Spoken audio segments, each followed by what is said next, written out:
नमो नमः मित्रों, नमः संस्कृताय। मैं राजेंद्र सर। आज की हमारी जो कक्षा है उसमें हम प्रिय मित्रों, भाइयों बहनों, आज हम पढ़ेंगे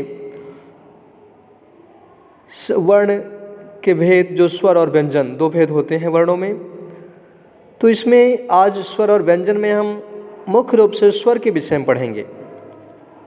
सबसे पहले तो हम अध्ययन करेंगे आज वर्ण। वर्ण होता क्या है?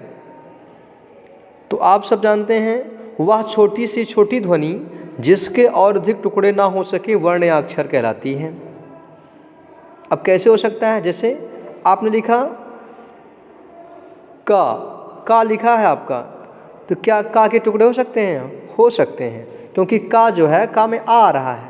जब का लिख करके हम हलंत लगाते हैं, क कहते हैं, वही जो क वो आपका सबसे छोटी इकाई होती है। ओके, अब इसी क्रम में आगे बढ़ेंगे। वर्ण दो प्रकार के होते हैं, स्वर और व्यंजन। सबसे पहले स्वर देखिए। स्वर क्या है? जिसे संस्कृत भाषा में अच कहते हैं। स्वर वह ध्वनियाँ हैं जिनके उच्चारण में किसी अन्य वर्ण की आवश्यकता नहीं होती है। हिंदी में कहते हैं ऐसे वह ध्वनियाँ जिनके उच्चारण में किसी अन्य वर्ण की आवश्यकता नहीं ली जाती हैं, उन्हें स्वर कहते हैं। अथवा वह ध्वनियाँ जो स्वतंत्र होती हैं। संस्कृत में परिभाषा है स्वयं राजन्ते इति स्वराः, स्वयं राजन्ते इति स्वराः। स्वयं राजन्ते, जिन जो अपने आप में स्वयं सुशोभित होती हैं, स्वयं में संपूर्ण हैं, उन्हें स्वर कहते हैं। ये क्या है? ए आ ई उ री ली ए ओ ऐ औ, ये सभी स्वर होते हैं। ठीक, अब ध्यान दीजिएगा, स्वर की संख्या कितनी संस्कृत बताई गई है? संस्कृत व्याकरण में स्वरों की संख्या 9 बताई गई है। लेकिन यदि आपसे परीक्षा में पूछा जाए क्वेश्चन कि मूल रूप से स्वर कितने होते हैं, तो वहाँ पे ऑप्शन आप 9 मत मारिएगा, वहाँ पे ऑप्शन 5 ही मार करके आइएगा, क्योंकि मूल जो स्वर पूछा है आपसे, तो मूल स्वर केवल 5 होते हैं। अब 9 स्वर में क्या है? आ ई उ री ली ए ओ ऐ औ। ये आपके जो अच आता है, जो हम प्रत्याहार कल आपको हम पढ़ाए थे, तो उसमें हम महस्व सूत्र पढ़ाया था, उसमें प्रत्याहार बनाना। तो कल हमने आपको बताया था किस तरीके से प्रत्याहार बनता है। पहला प्रत्याहार जो अच बना, अच के अंतर्गत हमने जो प्रत्याहार बनता है उसमें ही समस्त 9 के 9 स्वर आ जाते हैं, उनको अच कहते हैं।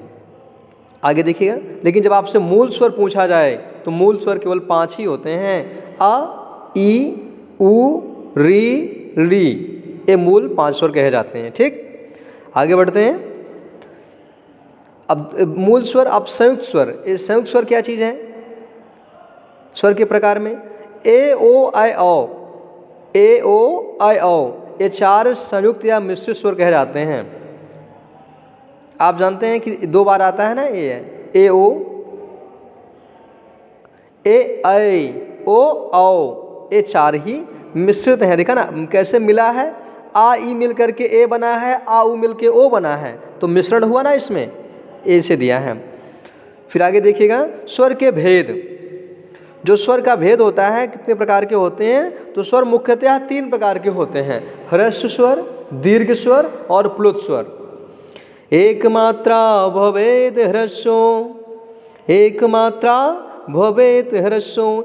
कह रहे जिन स्वरों के उच्चारण में एक मात्रा का समय लगता है उसे क्या कहते हैं? ह्रस्व स्वर, जैसे अ ई उ री री।